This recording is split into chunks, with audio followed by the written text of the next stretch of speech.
All right, let's get this started. If you were here yesterday, you know who I am. If not, I'm Jamil, the Director of Communications at the Canadian Food Innovation Network. Three things you need to know about CFIN. One, we are a national nonprofit that's stimulating innovation and collaboration across the food sector. Two, we currently have over 1,200 members across the country, including manufacturers, retailers, operators, distributors, and likely some of you in the room today. And three, membership is free. It is open to anyone in the food sector and gives you access to funding, resources, and support you need to grow your food business. So I mentioned we got a session, so we might as well get into it. The first session we have today is New Pathways to the Pantry, Part 2. And this powerhouse panel we got behind me is going to break down how all the different ways food is getting into our kitchens and our pantries. The lines between grocery stores and restaurants are blurring as technology transforms the way we shop and eat. And here to break down this new era of food, we have Mary Delamonte, grocery executive, Michael LeBlanc, food podcaster and marketer, and JP Karwacki, national food writer. And of course, Dana McCauley, CFIN's chief experience officer. So I will get out of the way and let these four rock stars do their thing. Dana? Thank you. Thanks. We're a small but mighty group. Thanks everybody for turning out. I'm super stoked to chat with this group. Earlier in the spring, we had an online CFIN live experience called New Pathways to the Pantry Part 1, where we talked about what was happening in the online space and who's innovating with digital tools and that kind of thing. And that was really exciting and interesting to hear from innovators, both here in Canada as well as our partner in France, Mathieu Vincent, who commented on who's making investment in that space and what's happening in Europe and how he expected things might be adopted here in Canada. So we thought, well, we've got one side of the coin, but the other side is what's happening in bricks and mortar, because we all know how grateful we are to be here today, to be out in the real world, not on the metaverse, out in the real world, talking to each other, shaking hands, and having physical experiences. So bricks and mortar isn't going away. It's just probably being added as an option in the way people think about shopping. So as folks who really know what's happening in retail generally, in grocery, and in restaurants and food service, I'm really depending on you guys to help us to flesh out what is happening now, why are people investing in it, what's going to stick in your opinion, what you see as exciting and maybe underdeveloped, and yeah, just to share what's in those big gorgeous brains of yours. So thanks for being here. Thanks for asking.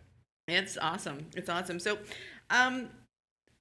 maybe I can just go down the line and ask each of you, what's the most interesting thing, or what's the thing that you hope catches on that you're seeing in your view? So Michael, you know, you look at all kinds of retail. You don't have to speak about food retail. Is there something out there that you think is really promising and exciting that people here at SIAL need to know? Yeah, listen, it's such a dynamic time. I mean, if we take one quick step back to the before time, pre-pandemic, and we, craft, when I'm asked about what are the big macro trends in retail, I often put them on two dimensions. So on one dimension is experience versus efficiency, and the other dimension is luxury versus value. Really, that is where retail was going and continues to go. And I want to be in the middle. I want all of that. Well, in the model, the middle is known as the boring middle, and that's actually the. I don't want to be boring. That's actually that's the trouble zone. Now, of course, these things are fairly, they're not as binary as that, right? But you're either very efficient or you're offering great experience, and this holds true for many, many instances, right? And so we've just gone through 3 years of the COVID era. We're trying to understand what that means for consumers. As Roger Martin, great global strategist, says, consumer habits are declining assets on your balance sheet. What they did before is not necessarily what they're going to do again. At the same time, we have, and what I'm watching is this massive drawback to the mean. I'm seeing this great moderation. There was the great acceleration. We talked about the great acceleration. There's now great moderation. E-commerce in the US, if we look down south to see the future a little bit, sometimes yes, sometimes no, e-commerce is declining. Stores are increasing. The reality, though, is talking about store retail and e-commerce is really more and more becoming a difference without a distinction. It is all commerce. So I'll give you one quick example. I interviewed the senior vice president of Target, and she's in charge of all engineering and all programs at Target. And Target's done an amazing job of coming through, and they probably grew more than anyone. They grew more than Amazon, actually, by percentage. Really? And Amazon had massive growth. You know, their focus has been on curbside.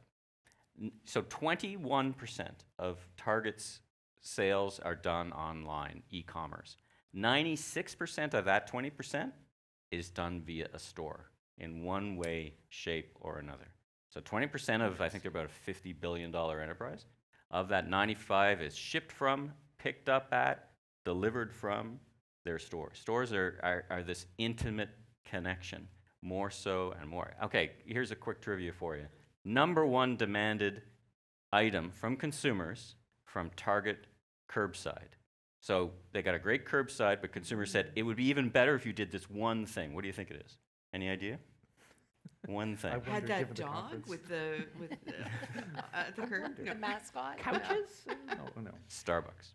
Oh my god. The number one demanded feature, and they're rolling it We out. could have a whole panel about brand family based on that comment. I love Sure, that. yeah. Well, I mean, there are Starbucks franchise, you know, they're all full of, Yeah, yeah. but number one thing people want when they pull up to get their curbside, which is massive, that's where they're placing their chips, right, is on curbside. I want a fresh coffee. So can we extrapolate from that bricks and mortar will be partnering even more? Like we've obviously seen, you know, Starbucks in Longo stores Yep. and all this and that, but that is so interesting. Absolutely. I think so too. JP, you've got boots on the ground here in Montreal. You are in and out of all kinds Even of. wearing boots. You are. You're true to form, and We all you're are. in and out of all kinds of restaurants and bars and cafes on a Yep. regular basis.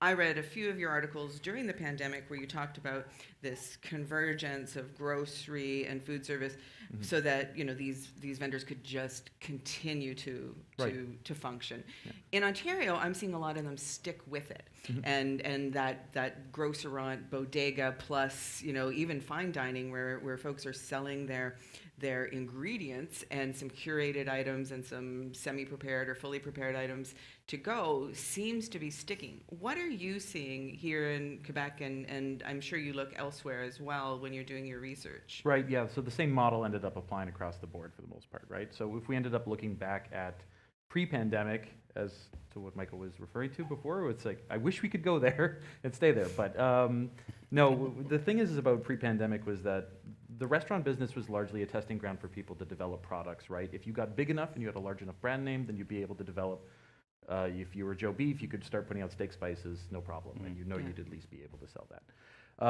The thing is that when the pandemic arrived, it became a matter of survival. So this was every single restaurant that could possibly end up actually developing something of interest or canning something per guidelines, or being able to sell their wine, being able to even sell the booze off the back of their bars was something that they I needed even to saw do. people selling, you know, cocktail kits to Yep. go. You know, you pick up your whatever takeout and you pick up a Cosmo kit or something, which I Here in- thought was super fun. Here in Quebec, they unfortunately would not let you buy the booze with it, but at least they innovated by creating syrups and creating cocktail kits that way. So you could just Yeah. go out and pick whatever gin that you liked or your vodka to be able to go with the syrups that you actually came up with. So just not to forget the fact that this was done out of survival, and that was one of the more interesting things. Fine dining restaurants, like you mentioned, ended up like sous videing meats, for example. And I think this actually ended up becoming a testing ground for restaurants to look into the retail sector. If you feel stuck in trying to come up with ideas, look to how restaurants ended up reacting, because they were the ones that, one, they are trustworthy to their communities. They're interesting that way. They also have a highly developed social media feed, and if they didn't already, that was the time that they did it. So you could watch that happen in real time. And then also, finally, it was just in terms of the products that they ended up putting out, right? That ended up and now we've seen Stefano Fida in particular, actually. Yeah. Now, if you walk into any grocery store right now in Quebec, it started what Ontario as well, and Yeah, other right. And provinces, Manitoba, I've seen his stuff too. Yeah, what started with hazelnut spread is now pastas and sauces and frozen pizzas and wine in Costco. You know, so it's a really interesting time. Not everybody ended up coming out of it with a multi-million-dollar grocery deal, but it's still, if you're feeling stuck for ideas, look at what people ended up doing out of desperation, more or less, and then they ended up turning into success. Well, and some of you may know I'm trained as a chef, married to a restaurateur, so I have so many friends in the food service business, and I was just so impressed while I was wallowing away. Oh my God, the pandemic! I'm going to make another batch of cookies. These folks were just rolling up their sleeves and innovating and working hard, and I think there's so much inspiration from that side of the food business. Whereas, in grocery, Mary, I feel like people were just so under so much pressure, like how do we keep people in lines? How do we get in hand washing stations? How do we make sure our staff doesn't get sick? That they actually only had time to cope. I didn't see as much of what JP's talking about in grocery, but you may differ, and so the audience knows Mary's worked with Sobeys, Loblaws. She's on the board of Giant Tiger, so she has this big picture view of what's happened in retail in the past and is coming next. So love to hear your comments. Well, one thing I say about grocery, it doesn't matter whether it was COVID, pre, post, anytime. It's one thing about grocery and operations. There's always something that you have to jump on that is close to disaster. Always a fire? There's always a fire that you have to put out. We always say, every day is not a good day, every day is not a bad, every week's not there's always something, Yeah. right? And so what COVID did was really accelerate to an extent the skill that they really have. And when they talk about the heroes, I think there are so many, whether it's medical and restaurants and grocery. But you're absolutely right, because food safety was paramount. And on top of all of that was getting product on the shelf to service, so that your great part one was the pathways to Pantry. Well, Pantry blew up in COVID. And so what happened? Our consumer was that potentially never walked up and down certain aisles before. Now, because they were so focused on filling up their pantry, we're shopping each and every aisle. And what happened was they're looking at categories that went, wow, I never came down this aisle before. The baking aisle, is that what you're Exactly. thinking of? Now, Yeah. well, baking and sauces and condiments and all meal makers, all kinds of different things that they're stocking up on because they got to feed the kids, they're in school, they're virtual, they're eating, they're snacking. Do I need more shampoo? No, I don't think so, because I haven't washed my hair in 3 weeks. I don't know. But at the end of the day, Were you watching me? No. and so, this was then, and thinking about where we are today.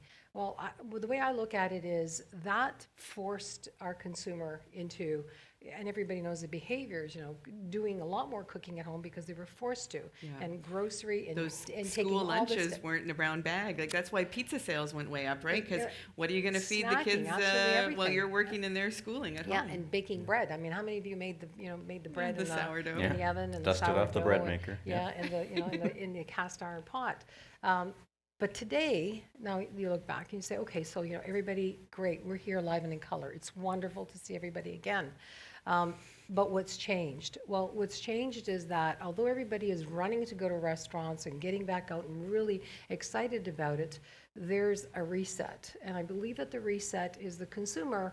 Not everybody, they learned how to have family time again. They learned how to entertain. They learned how to barbecue and try new utensils and different methods of cooking. And so some of it will stay with the family. So what does that mean? That means that bricks and mortar has to be that much more relevant to make them come and point their toes at that brand's door. And so, yes, it will continue and want to go out and experiment and go to restaurants and socialize, but you're going to see a lot more of entertaining at home and enjoying those things. And so what does that mean? That means that the actual concept of where the tier of store that they shop at, will have to be that much more relevant. So when you talked about bricks and mortar, even Target is continuing to evolve their store model. I just recently saw one where it brought Fresh is usually in the back. Now Fresh is up at the front, okay? And like really well done. And so transforming to what the consumer is looking for and knowing that capturing that part of market share that you may not have had, you know, as much of before, not to say Target didn't because they do a brilliant job of it. And so here we are in retail and bricks and mortar, where what do I think is going to happen with it? Well, it's going to have to be very much more experiential. You're going to have to be true to what you stand for. We said before COVID, you said 5 years pathway, you know, when you talked about it. Well, 4 to 5 years ago, you had to be one of 4 things.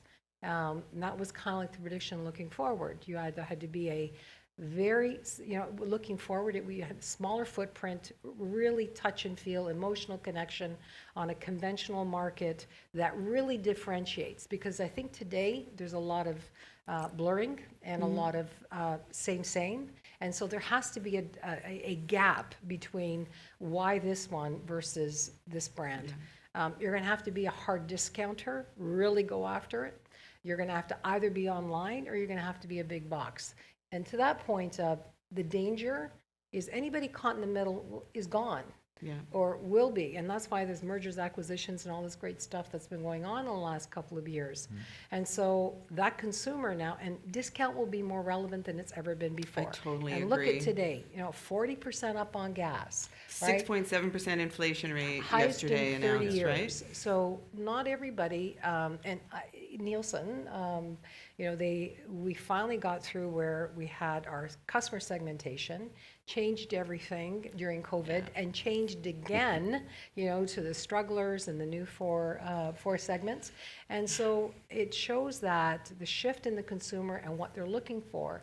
And the word I will use is relevance. So at the end of the day, you have what you decide to be, and you have to be true to what you're standing as a model and your offer and what you deliver to the consumer. You have to be relevant, and you have to stay true to your knitting, and you have to be able to deliver. And that requires a lot of research, doesn't it? You know, Well, like to know how to be relevant. So my colleague Linda Fox, who's in the audience this afternoon, she's doing a panel about consumer claims that you can kind of take to the bank, because your packaging is going to have to work harder. You're going to have to, you know, not just, you know, market benefits, but also really get that brand loyalty. And Michael, to that point, I'm wondering, are you seeing the retail environment kind of turn into a showroom, like the IKEAization? Because I've noticed a lot of stores now, you go there and they've got no stock, and it's a beautiful, airy experience. It's not like stacked like Pier 1 used to be up to the rafters. It's really much more, it's like a car dealership. You can touch and feel things. Yes and no. Again, back to the spectrum, and I'd add another R to relevance. I'd add remarkable. If you're a better version of mediocre, you're finished, right? If you were a mediocre retailer, you probably got, whether you got hit by the sledgehammer or the shockwave of COVID, shockwave of demand, you also had government subsidies that artificially kept a lot of people in business, and that's going to start shaking out. And we now got a huge inflationary cycle. We got terrible supply chain issues, none of which is good. To your point, so you're starting to see a tranche of DNVBs, digital native vertical brands. Digital native vertical DNVBs, brands. as we call I them, feel right? very clever. Dear Diary, digital vertical. So that would be a Warby Parker, an Allbirds. You know, these yes. brands that start out as digitally native. Is everyone aware vertical. of Rory Parker? You know, those types of the companies? Warby- Maybe just give a quick Warby summary. Parker is it started off as a new way to revolutionize wearing glasses, right? You go to Warby Parker, you go online. They had a couple of stores, but mostly they shipped them to you There's direct, one on right? Eglinton Avenue in Yep. Toronto. I remember being like, wait, what's that doing there? Yeah, so they rocketed up the charts over the couple of years. It's a whole new model. It's all new economics. They're digitally native. They don't have to bother with stores. Forget about stores. Stores are just cost on the balance sheet. Yeah. Fast forward to now, they just did an IPO. And it's funny when companies do IPOs, you get to see behind the curtains. And a lot of these digitally native vertical brands, Casper being another one, They're tiny little businesses in relative, like they're like a $300 million business. They're like But a they spend so couple of much stores. on digital ads that they feel massive, don't But they? they can't anymore because No. the platforms are another element that grew spectacularly during COVID. They can't afford the platforms anymore, so they're opening stores. So in their IPO, they said we're going to raise, X number of billions of dollars, and it's all going into physical stores. But there is no proof, and you're starting to see it in their numbers. They had terrible results. All these digital and native vertical brands are starting to collapse because they said, okay, the solution, we got to figure it out. We're going to open stores. That's what we're going to do. Yeah, but to that point, they opened up in Yorkdale. Yep. Which Yeah. is probably, the most expensive real estate But you can go into as well. They had to. And so They had to because they- they said, well, I'd spend $1 in Yorkdale versus with Facebook. But this is what I would say, when Warby Parker was exclusive, you had to go to New York, it had to be this one location. And the one thing about that, they created this great emotional connection, coming out of food, when I talk about it. Call, all you have to do is tell us what you like. We're going to send you 5 pairs of glasses for free. Try them on at home. You can do the digital stuff, play with them, send them back. We'll give you free and order. And you know what? They're only $75, Yeah. right? And go from there. So customer knew exactly what they wanted going into it. Yeah. And so it was that trust factor. There's no surprises. That's such a great way for us to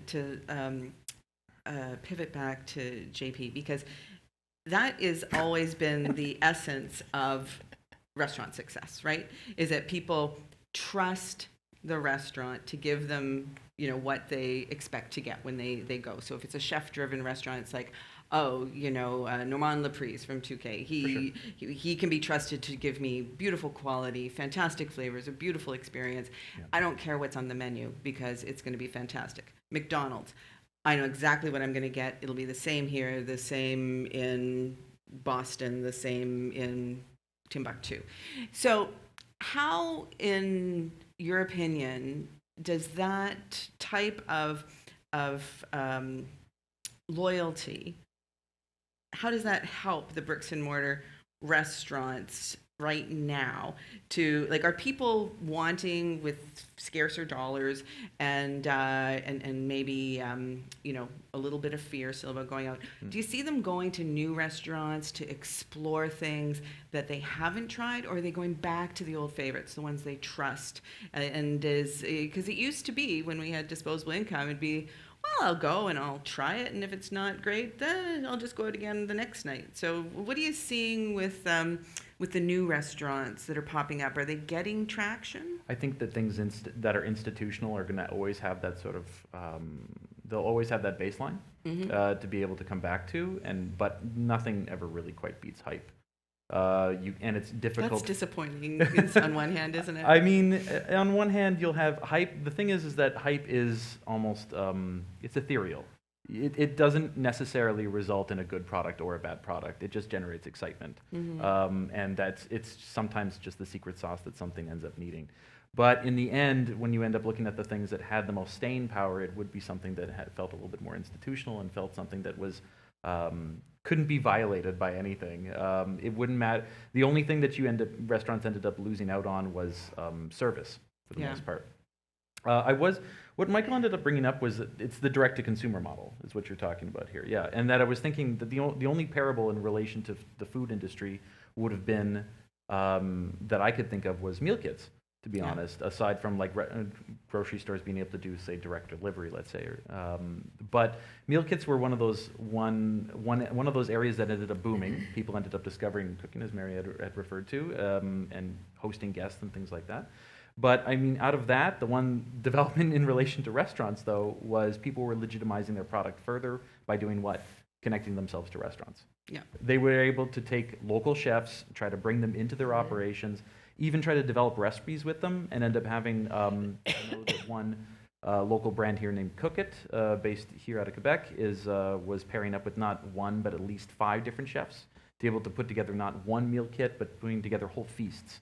So it's effectively just one box. You could end up getting about 4 dishes out of it, and they're fantastic. Yeah, I saw a little bit of that myself in my food service friend community. Some like really, fantastic fine dining chefs who took the time to actually take step-by-step pictures of how they plated the food Yeah. so that at home people, obviously this was for a rarefied group of people who could afford this during the pandemic. But if you really wanted to have that restaurant experience at home, it was like you could recreate it and then even send them, a picture back and then they'd share it on their social. And that was such an interesting way to see people support things they cared about. Yeah. It's such an interesting point, and Mary, you must see it often. You've got back to the OG of the Jamie Oliver, the Wolfgang Puck, that they bring both product and some sense of inspiration and expertise into the grocery floor, absolutely. right? Into the grocery No, store. Right? absolutely. I think what's really interesting is about where we're going to go. Exactly. I think we all know, looking in the rearview mirror, and we know what happened. But the real question is, where are we going to go from here? And so You should be the moderator. That was going to be my next question. That's awesome. Somebody get me a coffee. I'll just watch them. No. Go ahead, please run with it. I love it. We talk about differentiation and relevance and making sure that we widen the gap and staying true to your knitting of what your what of those four are you going to be. But moving forward, restaurant, staying at home, becoming more experts, going out, experimenting, eating, having that experience, but bringing it back home again, because now that increase of how much I do want to entertain or cook or do whatever I want. So when I going to the grocery store, I can see where I think a lot of them have done a really good job of prepared meals and the HMRs, but I don't see anybody really breaking out there and accelerating and making that gap go that much further. And so what I envision and see, I think there's going to be a great opportunity for more brands, like well-known brands, to partner restaurant food service within a store and grocery. Well, you and I talked a bit about that in advance of this session, and we got on to talking about Italy.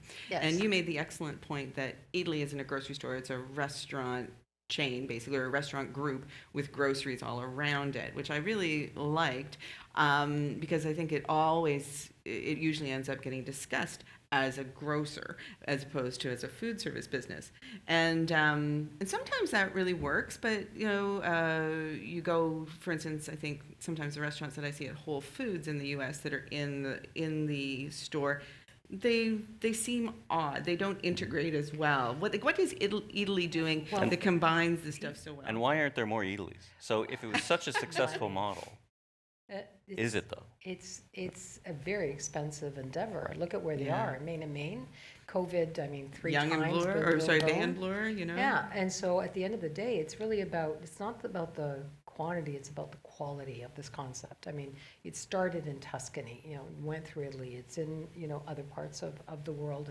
and moving along the different continents. But they stay true. You can go to Chicago, you can go to New York, I've been to Rome, I've been to Bologna, I've been to, all the other ones, Tuscany and where it started. And you can see the same concept, sometimes a little bit different because of the real estate. But at the end of the day, your question was why? Because they're bringing discovery. Yeah. They're bringing excitement to the ingredients that you're having in your food are available all the way around. So when you think of grocery, reverse it, okay, so that it's much more grocery, all of the ingredients, and whether it's a brand offer, whether it's a restaurant, whether it's an HMR, whether it's a ready to go, whether it's an emotional connection you can make about the story, about our private label brand, that look at it comes and it's imported from, or it's made in Canada. And so Are they just teaching everyone to beat them? Italy? Yeah. So in other words, let's take a I concept. think you're spot on, and I was just going to ask JP about that, because some of the restaurants that I have been to where I did buy their ingredients to go, they were ingredients that me as a food person would find hard to get, like diamond crystal salt, which restaurants all use, right? Yep. So you mentioned that during the pandemic, Montreal Restaurateurs moved to coping and surviving, but are those ingredients staying? Like, have they Italyized themselves? I wouldn't say that they necessarily Italyized themselves, because at least on that scale, and especially with that that replicable nature that they end up having, can sometimes seem a little bit schlocky to people. and not necessarily as genuine as Can it, you as it dig could in on be. that a bit? I want to. Sure, yeah, no, it's just only because when you end up chainifying essentially and commodifying your product too much, it ends up reaching a point where I've been talking about legitimacy this entire time, but I think that what the pandemic ended up showing people, and especially Canada, I think it was a particular Canadian element, was that people really felt good about supporting things earnestly and feeling like they're really we were supporting a raw local business. home team, like Exactly. Yeah. instantly. So to that point, well, just to answer your first question was only that yes, they are continuing to have that practice. I do have a particular restaurant I go to for my diamond kosher crystal salt there. I'm not going to tell anybody where I get it from. But I think further to that it's I only wanted to say that it's like, when you look at an Italy model, for example, it's not going to be something as simple as taking a local restaurateur and then just throwing them into your local grocery store. It's not just something as simple as like watch them cook and it's effectively. No, it's back to that brand No, family. no. It's got to make sense. So Starbucks and Target, very similar kind of, consumer, obviously, if they're indexing that way. Yeah, don't create Benihana inside of your No. your restaurant or something. Although like I do But love the thing is that it's Benihana. not that precisely, but it only insofar as that it should have that element of feeling close to the consumer, making the consumer feel like they're actually supporting somebody real, that they could go talk to if they wanted to. So So, I'd like jump to in. add to that one, okay? Sure. So I go all the way back, and I remember the conversation saying, you're going to sell what in the store? Sushi. What? Think of that all the way Yeah, back. back in the 90s. Yeah, and now I was there. it's a Unheard of, mainstay. yeah. And then we said, we're going to do noodle bars. How are you going to do that? We'll figure it out. And then you got noodle bars coming. I mean, I understand to the extent. I also go back to, and this came up in our conversation as well. I remember, think of Marché and Movenpick. Right. This was from Switzerland, okay? And it was great here in Montreal as well because, so at one point in my career, I had to manage the restaurants because we put together the very first joint venture with Loblaws and had them taken the restaurant and put the small model in the middle of our store, at the front of our store, and a That was lot it. of Was it the Young and Sinclair store, I think? no, the very first one was Young and Young. Young and Young. Young and York Okay. Mills. That was the first pilot. That's right. And just think of that, how many, how much feedback we got with, you're going to sell bakery, you're going to sell pastry, you're going to sell HMR, you're going to sell juice. We sell that in grocery, and we're going to contradict each other. We're going to cannibalize our sales. In fact, no, because you bring in another segment of the consumer. Yes, there's a lot of learning that goes through it, absolutely. But one thing I will say at that point is that through all of that and all the different ones that we put in Montreal and Ontario, it changed merchandising. Yeah. It brought Totally. us, it really taught fresh. It elevated, it raised Well, the remember bar. all of a sudden the middle aisles just got compressed, and- right? and- sometimes a bit like echoey. Wah, wah. Nobody was in them. No, well, within Loblaws, it remained, but what I believe was that the actual merchandising, all of a sudden, we had baskets and overflows and umbrellas and The lighting and changed, strudels vertical. The and- music changed. Exactly. Yeah. And so those are the kind of shifts that help you accelerate and widen the gap. And you're right. You can't just take anybody. You're absolutely right. But you have to be able to take swipes. If you don't take a swipe and you don't take a That's- shot, you'll never do it. And that's, CFAN, we're big fans of failure. And that sounds crazy, but it's so true. We want people to try new things. There's not a lot of places you can go for money to fund a project where you're like, we don't know if it'll work. But we're like, do you think there's a chance? Does it move innovation forward? Does it move the sector forward? Can other people learn from you? And then we're like, okay, here's some moolah. There's one thing that you were mentioning that I didn't want to forget was that, the experience of being able to go to a restaurant and saying like, boy, I really enjoyed that dish. Can I, get access to your pantry, which is now kind of much more commonplace, is that it's more of an educational aspect. That's the thing in the mix that's really there That's that people, very I think, true. really appreciate, Excellent point. And being able to think that it's like when you go into the more conventional grocery stores that people are used to historically, you can either get the ingredients to bake the bread or you can just get the bread. Yeah, or both. Is there an in-between though? Yeah. And it's an interesting avenue that could be explored. Well, take and bake, or the frozen Ace Bakery did a Right. great job of doing that. Now it's a national brand. Premier Moisson here in Montreal, I Yeah. think, has done that as well. Take and bake. I love that. I Yeah. love that. It seems, it might seem scary to a brand to be able to like give away their secrets, but if anything, it ends up actually creating a stronger relationship. If we had more time, I could give you a whole bunch of examples, but Well, I'm what- totally with you. But what it's truly answering is what the customer's looking for, and where are we going? Customers want solutions. Yeah. They want solutions. So a take and bake means that I can put it in my freezer. Yep. And I need bread. I didn't get a chance to go to the store. I want a great eating experience. Now I have Premier Moisson, I've got Ace Bakery in my freezer. Take Yep. it out, in 5 minutes it's on my table. I always have those croissants in my freezer, just in case, somebody pops in and you want to put out some afternoon tea. So just before we switch to questions, I want to pivot just a little and see what comments you have about how bricks and mortar is pivoting as far as customer safety and that kind of thing. So, for instance, the Sobeys near me, I live north of Toronto near Orangeville.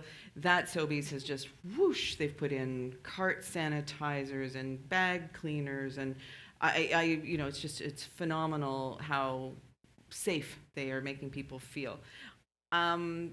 I haven't seen a lot of that in restaurants beyond just people having sanitizer on the tables and Wearing masks. and QR codes. Have you noticed anything that is out of the ordinary? I don't find that, no, if anything, I feel like actually restaurants are a good barometer for the waning patience that people end up having, if anything, and that people who do want to wear masks will wear them, Yeah. I think it was around mid-2021 I had the opportunity to go to California, which had made the mask mandate totally optional. And it's a little bit freakish to be able to walk into a restaurant and just to be like, wear it if you want, kind of attitude. But that's effectively where everybody wants to go now. It was great when brands could actually respond with safety, and it was great when restaurants could respond with safety. I think restaurants were among the first sectors in Quebec, for example, to actually willingly close down days before the government told them they had to, and they like to stay at the forefront of that. Now I think that's why I feel like it's a good barometer, is because now patience seems to be waning. Yeah. just that much more. The only thing I've seen some restaurants and cafes do is adding these kind of really charming sort of European retro pickup windows kind of thing. Sure, yeah. That's and I hope those stick, because I there's just something about that little side door access that's, I don't know, somehow really charming. Michael, over to you about the safety question, and then Mary will finish up with you can drive us home and into the Q&A after Michael. What are you seeing in retail generally, or is this Sobeys I go to an anomaly? No, I don't think it's an anomaly. I think we're all trying to figure it out, right? I mean, we're kind of I just came back from Las Vegas, right, where COVID doesn't exist, and you can kind of see as we kind of transition even here, and as we in North America transitioned more to the U.S., which is give me liberty or give me bad health outcomes. I'll take liberty first, right? So you're seeing that. There's an interesting cultural difference from Canada, for sure. But and after 3 years of this, right? It depends on the next variant. It depends, I guess, is the short answer. Is I think all the research I see from consumers is still very important to them. But and are there any chains in any part of retail, or not, or even independents, that you see who have added something that you think could be transferable to food and restaurant? I think we would all know that different devices, from takeout windows to plexiglass to, I do see a lot more. Again, curbside is huge, and I think that's a kind of a variant of doing that. I think those Walmarts, they're almost like the oil, lube, and filter kind of drive-throughs that they've built. And it's all GPS. Cool. It's now GPS powered, right? So they know when I'm coming. Interesting. Right. So you say I'm on the way. So that if you want to, they've got Walmart's got a very good pickup game. They know when you're coming. They follow your GPS. This is all you opt into it on their app. Cool, but creepy. If you opt into it, you don't have to opt into anything. You just if you get there, you opt into nothing. You just call the number, and they'll be out in a bit of time. Last time I did it, I just said yep, and so they know I'm there, and they were basically at the back of the car in 2 minutes. Yeah, that's a big improvement. It's a big improvement. So I look at that. I look at from a safety, just from other trends, just before we go on, we should talk about the home delivery, the rapid delivery trend, which is collapsing like a supernova. The private equity guys put in $4 billion into the fast delivery business, and it's all going, they're going out of business. Instacart just took a $30 billion I saw write-down. that in the paper. So I just saw the president, the CEO of, in Vegas, I saw the president, CEO of Uber Eats, of Uber, Darius, on the main stage. And he was saying, listen, we're going to be the ecosystem of delivery. And they're making more money now delivering food than they are making delivering I thought you were people. going to say he was betting it all on black or something. He's It's betting really it all on interesting food is what he's for, betting it all on. Just for everyone's information, Uber liquor, Eats yeah. was a Toronto guy's thing. We were the, I know. Canada sort of. I don't know if we should be proud or ashamed of that, but Yeah, Instacart too. There's Canadian also roots has in Canadian Instacart. roots. Yeah, Interesting. big Canadian roots in Instacart. Interesting. So, Mary, food consumer, other safety stuff. Is this going to be a big differentiator in grocery? I think that the consumer is more, when we look at the stats, the number one is price right now, and then quality and value, obviously, and food safety is like right there. Yeah. And so is it going to totally consume? We have a responsibility in the grocery business to ensure that we are responsible in making sure we're keeping everything safe. But we've always had that. Yeah. Now we've just elevated it to another level. And so I think that everybody did a great job at it. And it's just the degree of where you want to go. You've And also so- made it more visible. In That's other words, the a thing, lot of it was right? behind the scenes. As I've told the media, I said, listen, you could do surgery in many grocery stores. They're so clean, Absolutely. but now you see it, whereas There's- before it was kind of behind the scenes. right? There's a log upon a log, there's a checklist to check the checklist to make sure all the logs and all the checks are done. on And food safety. technology with sensors Before. and cameras Yep. and It- imaging is and just so automating that. There's been, billions in the industry that have been invested in refrigeration and everything connected to apps to make sure that the temperature. But how do you So- get the return on that investment? well, And use it as a differentiator for Table your brand? stakes. It's table stakes. That's the thing, and that's exactly. and it's a great investment, and it's important investment, but the margin just Yeah, so the only other thing I would add to that one is that, sure, we could take the whole store and make it absolutely like the shell of a sanitizer. They've got You walk in, shopping get in a misting, bubble. get Purell misting on you as you walk in. But Anybody look walk at in? what we're doing, it's all cost, and Yeah, so exactly. how high is high? What do you have to do in order to make sure you're safe versus what you have to have versus what's nice to have? And so I think that you'll see that some of these things will stick forever, and then some things will, like everything else, will Come and fall off, go. right? I think it'll come and go, right? Depending on the intensity of COVID. Yeah, agree. You guys, we could talk all day, and that would be my absolute pleasure. This is awesome. My panel's awesome, and You're awesome. Great, Dave. you're we're awesome. we're gonna. You're like, awesome. we're Every all one of awesome. you, you're We're all awesome. awesome. And you're awesome. And you're awesome. You're all Let's- awesome. So let's have a great day. I'm going to hang around for a while. I don't know.